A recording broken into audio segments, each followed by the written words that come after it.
तो आज हम पढ़ने वाले हैं माई मदर एट 66 के एक्सट्रैक्ट के क्वेश्चन। जैसा कि आपने पहले 3 वीडियोस देख लिए हैं जो हमने पढ़े थे, उन सब के एक्सट्रैक्ट के क्वेश्चन पढ़े, आप सभी को वो वीडियोस देखने हैं। अब हम पोइम के 3 आने वाली जो पोइम है उनके एक्सट्रैक्ट के क्वेश्चन पढ़ने वाले हैं। आज इस वीडियो के अंदर हम पढ़ेंगे माई मदर एट 66 के एक्सट्रैक्ट के क्वेश्चन। आइए सर, पहला क्वेश्चन देखते हैं। लिखा हुआ है which of these best applies to the poem. कहने का मतलब, जब हमने ये पोइम पढ़ी my mother at 66 written by Kamala Das, Kamala Das ने जो ये पोइम लिखी थी, इस पोइम के अंदर उन्होंने ये जो पोइम लिखी, ये पोइम क्या है? तो भैया ये पोइम है रिकलेक्शन। रिकलेक्शन मैंने जब आपको टेक्स्ट टू टेक्स्ट पढ़ाया था तब भी बताया था, है ना, कि इस पोएम के अंदर सबसे बेस्ट चीज, मतलब कौन सी चीज ऐसी है जो अप्लाई होती है, मतलब ये पोएम क्या चीज हमें बताती है। तो ये पोएम एक रिकलेक्शन है, मतलब ये बटोरी हुई यादों की बातें हैं, पुरानी बातों को याद किया गया है, तो ये एक रिकलेक्शन है। ठीक है, ये ध्यान रखना, बहुत इंपॉर्टेंट क्वेश्चन है। Which of these best applies to the poem. इस पोएम के लिए सबसे अच्छी चीज क्या है, कि इस पोएम के लिए सबसे बेहतरीन चीज है कि ये एक रिकलेक्शन है। Which of these literary device has been used in the line her face ashen like that of a corpse। जब आपने ये पोइम पढ़ी होगी तो मैंने बताया होगा कि इस पोइम के अंदर बहुत सारे लिटरेरी डिवाइसेज का यूज किया गया, लिटरेरी टर्म्स का यूज किया गया, मतलब अलंकार का यूज किया गया। तो इस आप जरूर से देखिएगा पूरी पोइम, है ना। तो इस पोइम में ये जो लाइन है, इस लाइन में कौन सा लिटरेरी डिवाइस यूज किया गया, तो मैंने आपको बताया था, जब कभी भी किसी चीज की तुलना किसी चीज से की जाती है और लाइक और एज आ जाता है तो वो सिमिली होता है। तो like that of A corps, कि भैया इसके चेहरे की तुलना किससे की गई है? कॉर्प्स से। और कॉर्प्स का मतलब क्या होता है? Dead body. ये भी तुमसे पूछा जाएगा, है ना, ये भी तुमसे पूछा जाएगा कि कॉप्स का मतलब क्या होता है। अभी क्या पूछा जा रहा है? Literary device. तो ये कौन सा है? सिमिली। SIMILE, SIMILE, SIMILE। इस पोइम के अंदर कितनी बार सिमिली का यूज किया गया? 2 बार यूज किया गया। Next, which of these is the tone of the poet. अच्छा, जब भी हम ये पोइम पढ़ते हैं तो इस पोइम के अंदर हमारी जो कवियत्री है कमला दास, इस कमला दास की क्या टोन थी? जब इसने ये पोएम लिखी तो इस पोएम के अंदर कौन सी टोन का यूज किया गया, मतलब इस पोएम को लिखते समय हमें पढ़कर क्या फील आता है? टोन, तो कौन सी टोन है? वो भी पहले एक्सट्रैक्ट में, पहले स्टेंजा में, है ना। तो भैया जब भी हम इस पोएम को पढ़ते हैं तो हमें दुख महसूस होता है। ग्लूमी, ग्लूमी का मतलब होता है दुख, और फियरफुल का मतलब होता है डर। तो भैया जब भी हम इस पोएम को पढ़ते हैं तो हमें पोएम पढ़ते पढ़ते ऐसा, जैसे कुछ कुछ फिल्में होती है ना, फिल्मों को देखकर हमें रोना आ जाता है, कुछ कुछ फिल्मों को देखकर हमें हंसना आ जाता है, कुछ कुछ फिल्मों को देखकर हमें गुस्सा आ जाता है। तो जब भी इस पोएम को हम पढ़ते हैं तो इस पोएम को पढ़ने से हमें दुख और डर महसूस होने लगता है, क्योंकि कमला दास इस पोएम इस तरीके से लिखती है कि उनकी मदर जाने वाली है, ऐसा ऐसा।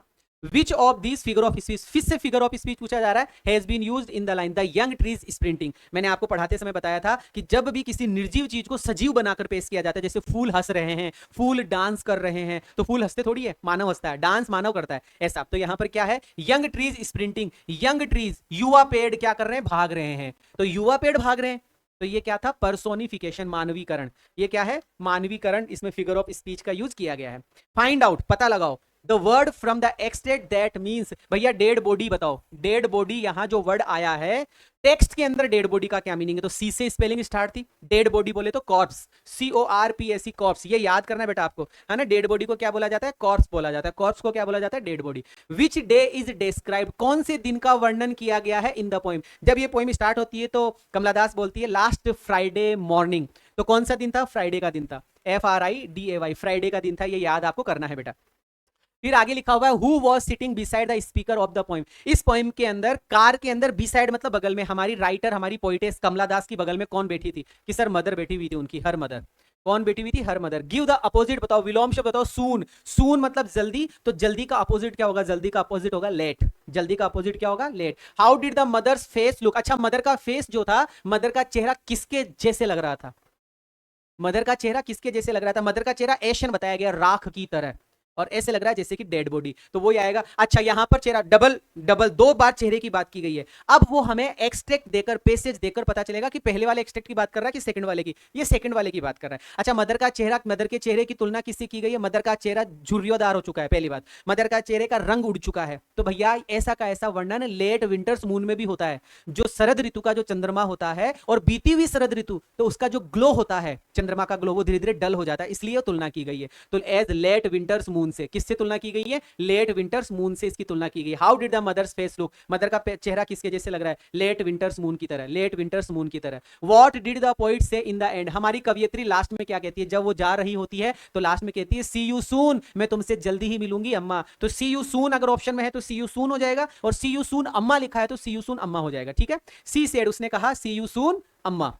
Next, what is the meaning of the pale. अब तुमसे पेल का मीनिंग पूछा जाएगा बेटा। पेल का मतलब होता है जनरली पीला हो जाना चेहरा, तो चेहरे के रंग की बात की गई है, तो कलर की बात की गई होगी, है ना। यहां पर पेल का मतलब क्या है, कलरलेस होना, रंगहीन होना। रंगहीन का मतलब चेहरे का रंग उड़ जाना, चेहरे का रंग उड़ जाना मतलब डल हो जाना। क्या हो जाना, डल। तो colourless, pale here is used for colourless, colourless के लिए यूज किया गया। Why did the poet look at her mother again. अच्छा, दोबारा पोइट्री जो पोइटेस है, कवियत्री है, अपनी माँ को दोबारा क्यों देखती है। दोबारा इसलिए देखना चाहती है कि मेरी मदर सही है कि नहीं है। जब एयरपोर्ट पर चेकअप होता है तो दोबारा वो अपनी मदर को देखती है। क्यों देखती है, वो इसलिए देखती है ताकि वो ये पता लगा सके कि मदर सही है या मतलब फिट है कि अनफिट है। ऐसा टू चेक, ये चेक करने के लिए कि सी वॉज वेल और अनवेल, वो सही है या नहीं है।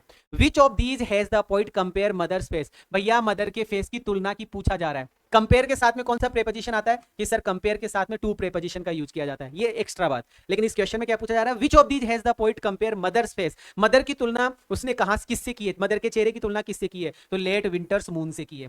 किससे की है, late winter's moon, late winter's moon. Which of these was reason, reason मतलब कारण बताओ भैया, कौन सा कारण, रीजन मतलब कारण बताओ। मदर्स पेल फेस, मदर का पीला चेहरा, मदर का उड़ा हुआ चेहरा, मदर के चेहरे का उड़ा रंग जो उड़ा हुआ जो चेहरा है उसकी बात पूछा जा रहा है। तो कौन सा, किस कारण से ऐसा हो गया, क्योंकि mother is old age, mother is old age. Mother का चेहरे का रंग उड़ा हुआ क्यों लग रहा है, क्योंकि मदर बूढ़ी हो चुकी है। क्या हो चुकी है, बूढ़ी हो चुकी है। Mother's old age, mother's old age रट लेना बेटा। Which of these was the reason, क्या रीजन है मदर के चेहरे का रंग उड़ने का, क्योंकि मदर बूढ़ी हो चुकी है। दूसरा, मदर ग्रोविंग ओल्ड, मदर बूढ़ी हो रही है, बात ये कि ये कुल मिलाकर ओल्डनेस, कुल मिलाकर ओल्डनेस। क्लियर है। Next, what was the poetess childhood fear. जब ये हम पोइम पढ़ते हैं, ये पोइम आप जरूर से पढ़िएगा। आपको यहाँ इस तरफ अभी जैसे वीडियो खत्म होगा इस तरफ आपको एक लिंक मिलेगा, उस लिंक पे क्लिक करके आप ये पोइम पढ़िएगा, है ना। दोबारा से फिर से पढ़िएगा, थोड़ा स्पीड में पढ़ लीजिएगा, पढ़ ली है फिर भी पढ़िएगा, मजा आएगा और आपको पूरी पोइम याद हो जाएगी। What was the poetess childhood fear. बचपन का डर क्या था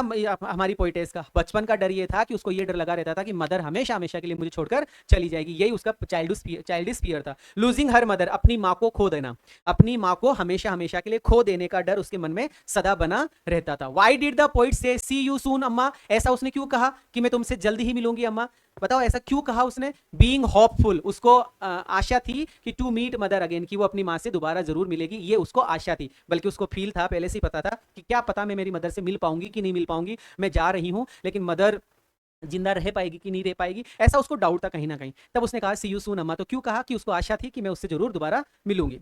अगला क्वेश्चन है, why did the poet smile again and again. हमारी कवियत्री बार बार हंस क्यों रही थी, मुस्कुरा क्यों रही थी, क्योंकि ये सब बातें सोच सोच के उसकी आंखों में आंसू आ गए थे। वो बहुत ज्यादा दुखी हो गई थी, वो बहुत ज्यादा परेशान हो गई थी, तो अपने दुख को अपने दुख को, अपने आंसुओं को छुपाने के लिए उसने बहाना बनाया और मुस्कुराती हुई अपनी माँ को अलविदा कहा।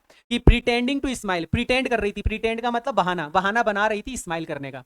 क्यों उसने बार बार स्माइल की, बहाना बना रही थी। क्या कर रही थी भैया वो, pretending to smile, pretending to smile. Trying to hide, hide करने की कोशिश कर रही थी हर फियर, अपने डर को छुपाने की कोशिश कर रही थी अपनी मदर से, अपने डर को और अपने दुख को, अपने डर और अपने दुख को, है ना, अपने डर और अपने दुख को छुपाने की वो कोशिश कर रही थी। Pretending to smile. Next, where was the poet driving to. बताओ हमारी कवियत्री कहां जा रही थी लास्ट फ्राइडे मॉर्निंग, कहां जा रही थी, कोचिन एयरपोर्ट। पढ़ा था ना अपने, आओ सर देख लेते हैं। It was last Friday morning, ये लास्ट फ्राइडे मॉर्निंग था, पिछली शुक्रवार की सुबह की बात थी। When the poet was driving, जब हमारी पोइटेस जा रही थी, विद हर मदर, अपनी माँ के साथ में जा रही थी, फ्रॉम हर पेरेंटल होम, अपने माता पिता के घर से, टू कोचिन एयरपोर्ट। कहां जा रही थी भैया, कोचिन एयरपोर्ट जा रही थी। कहां जा रही थी, कोचिन एयरपोर्ट जा रही थी। Name the poem and the poet, ये जो पोइम आपने पढ़ी, इस पोइम का नाम क्या है और इसके पोइट का क्या नाम है। तो भैया पोइम का नाम है माई मदर एट 66 और हमारी पोइटेस का नाम है कमला दास। हमारी पोइटेस का क्या नाम है, Kamala Das. What were the poet's feeling, हमारे पोइट की फीलिंग्स क्या थी,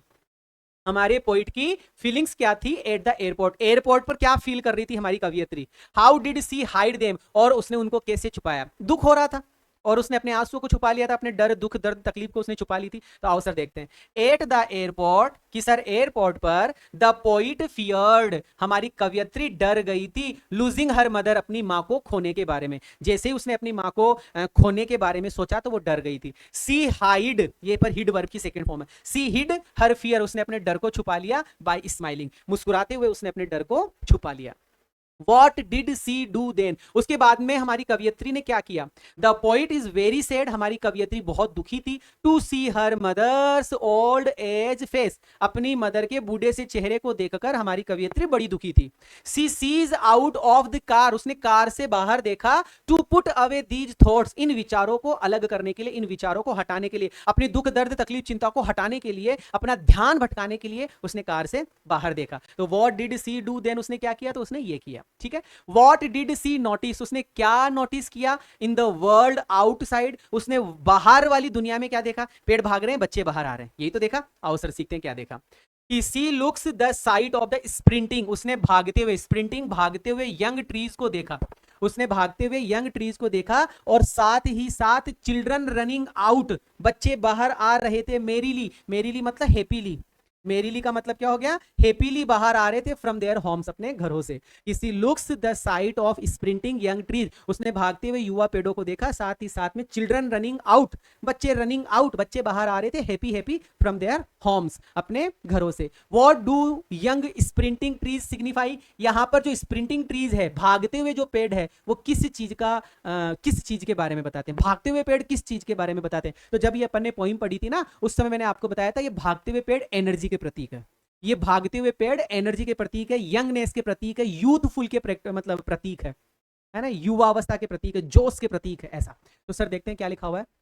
लिखा हुआ है द ट्रीज आर स्प्रिंटिंग, पेड़ भाग रहे हैं क्योंकि they are full of strength, क्योंकि ये पूरे ये जो पेड़ है फुल ऑफ स्ट्रेंथ है, ये पावरफुल है, ये जो पेड़ है, ये पेड़ क्या है, पावरफुल, इनमें शक्ति है, जोश है। सी फाउंड देम, उसने उनको पाया, रनिंग पास्ट देम, उसने उनको पाया अपने पीछे की तरफ भागते हुए, मतलब पीछे निकलते हुए उसने अपने उनको पाया, ठीक है। ये पास्ट की चीजें वो बता रही है।